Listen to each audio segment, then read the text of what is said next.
तो ये है ताजमहल। ये इसका फ्रंट व्यू नहीं है, साइड व्यू है। तो ये रहा ताजमहल और ये रहा मैं। आज यहाँ बारिश हो रही है, इसलिए रेनकोट में मुझे यहाँ रहना पड़ रहा है। इस बारिश के मौसम में भी बहुत सारे लोग इसको देखने आए हैं। ये ताजमहल 1631 ईस्वी में शाहजहाँ ने अपनी सबसे प्रिय पत्नी मुमताज़ बेगम की याद में बनवाना शुरू किया था। यानी 1631 ईस्वी में मुमताज़ बेगम की मृत्यु हो गई थी।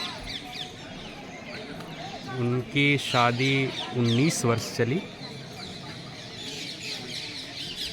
38 वर्ष में उनका निधन हो गया और इस 19 वर्षों में उन्होंने 14 बच्चों को जन्म दिया और 14वें बच्चे को जन्म देते वक्त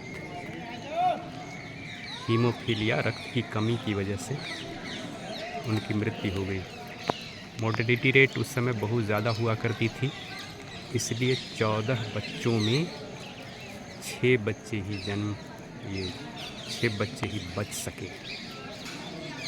उसमें एक औरंगजेब था, महाक्रूर। उसने आखिरी पलों में अपने पिता को बंदी बनाया। वो जगह भी मैं आपको दिखलाऊंगा जहाँ बंदी बना के उसने अपने पिता को रखा। साथ में ये भी कहा कि तुम्हें एक ही अनाज मैं दूंगा खाने के लिए, वो तुम्हारी इच्छा पे है, तुम मांगो कौन सा अनाज खाना चाहते हो। शाहजहाँ ने चने मांग लिए और चने खाते हुए उसकी मृत्यु हुई। अब सोचिए कि इस ताजमहल को 20,000 मज़दूरों ने बनाया, एक साथ मिलके 20,000 मज़दूर, उनकी फैमिली, सब यहाँ से दूर, थोड़ी ही दूर पे रहा करते थे। ये मार्बल राजस्थान के मकराना से मंगवाया गया था, वाइट मार्बल। 20,000 मज़दूरों ने 22 साल तक इसमें काम किया, तब जाकर ये ताजमहल और उसके अगल बगल 2 और मॉन्यूमेंट्स हैं जिसे बनाया गया।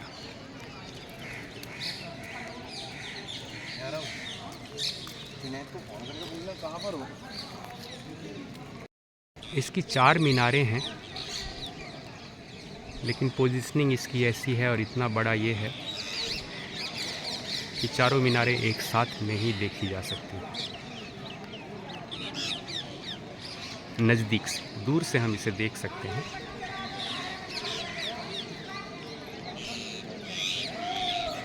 ये ऊपर गुंबज पे जो दिख रहा है वो 9 मीटर का है। उसकी ऊंचाई बहुत कम लग रही है यहाँ से, क्योंकि मैं नीचे हूँ।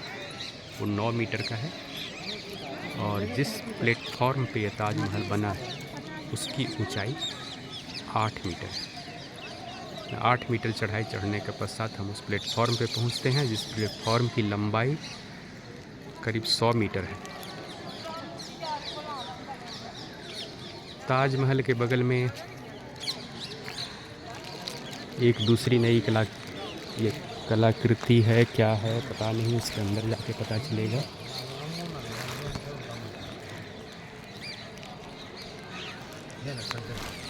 सिर्फ ताजमहल ही वाइट मार्बल का है। उसके बाद जो इसके अगल बगल दाएं बाएं 2 कलाकृतियां हैं, उनके सिर्फ गुंबद मात्र ही वाइट मार्बल के बने हुए हैं।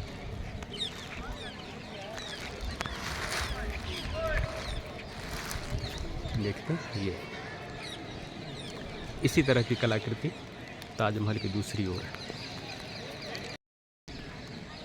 ये ताजमहल का पिछला हिस्सा, यहाँ यमुना नदी बहती है। ताजमहल के इस यमुना नदी के उस ओर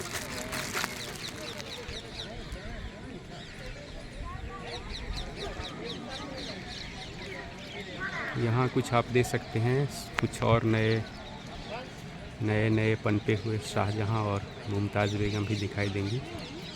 लेकिन ये साले लोग सिर्फ फोटोग्राफी करते हैं, ताजमहल बनाने की काबिलियत इनमें दिख नहीं रही है, मुझे अभी तो नहीं दिख रही है।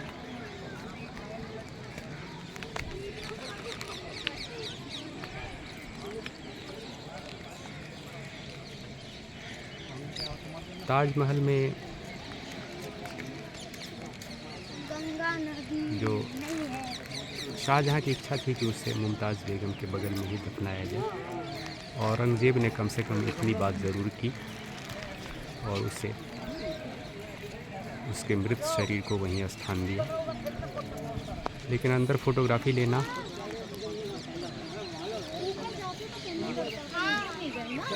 नामुमकिन था। ऊपर एक रेप्लिका कहिए, वो कब्र के ऊपर में 2 कब्र बनाए गए हैं। मुख्य कब्र तक सिर्फ उर्स के दिन, सुनने में आया है कि उर्स के दिन वो खुलता है, तो लोग वहाँ तक पहुँच सकते हैं मुख्य कब्र को देखने। लेकिन उसके ऊपर बनाया गया है कब्र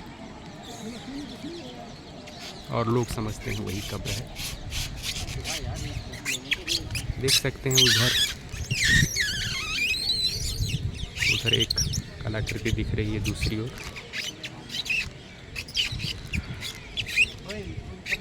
जब शाहजहाँ को औरंगज़ेब ने कैद कर लिया तो उसकी इच्छा थी कि मुझे वहाँ रखना जहाँ से मैं ताजमहल को देख सकूं। मुझे लगता है उसी जगह शाहजहाँ को कैद कर लिया गया जहाँ पे उसने अपनी आखिरी सांसें गिनी। गाइड ने मुझे ये बताया कि शाहजहाँ को मुमताज़ बेगम एक बाज़ार में मिली थी, शायद मीना बाज़ार। अब इसे ये मत समझिएगा कि बाज़ार में से ख़रीद के लाया था उसने, वहीं मिली थी जब ये 14-15 साल के थे। और जब ये 19-20 साल के हुए तब शाहजहाँ ने उससे निकाह कर लिया। शाहजहाँ की 4 पत्नियाँ थीं, लेकिन वो मुमताज़ बेगम को बहुत प्यार करता था। ये इसी बात से ज़ाहिर होता है कि 19 साल की मैरिड लाइफ में उसे 14 बच्चे हुए। अब मैं ताजमहल के सामने आ गया हूँ। यही वो बेंच है जिस पे बैठ के फ़ोटो खिंचवाते हैं लोग।